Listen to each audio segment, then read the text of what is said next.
Have you ever noticed that most people wear their watch on their left wrist? It's such a common practice that we rarely think about it. But why the left wrist?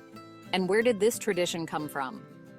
Today, let's explore the origin of wearing a watch on the left wrist and the reasons behind this long-standing habit. The tradition of wearing a watch on the left wrist dates back to the early 20th century, when wristwatches first became popular. Before then, most people used pocket watches, which were often kept in a vest pocket and attached to a chain. It wasn't until World War I that wristwatches began to gain popularity, particularly among soldiers. In the heat of battle, pulling out a pocket watch wasn't practical.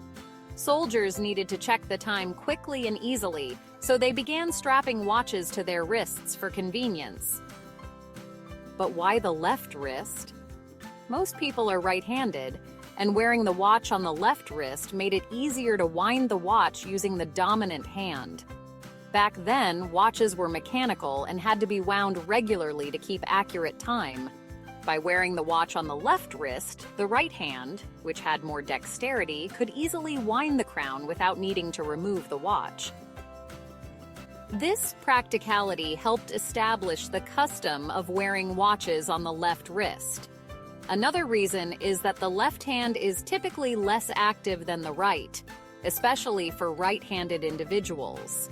By wearing the watch on the left wrist, the watch is less likely to get damaged, scratched, or bumped during daily tasks.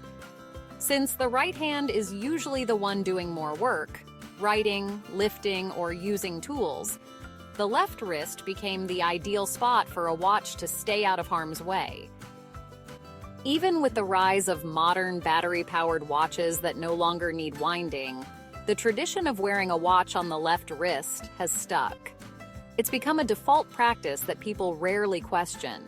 Even left-handed individuals, who might find it more convenient to wear a watch on their right wrist, often follow the same convention simply because it's so ingrained in our culture.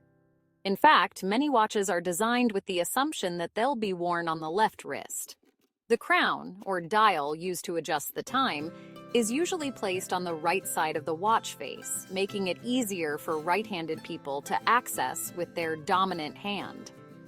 This design feature has further reinforced the tradition of wearing watches on the left wrist.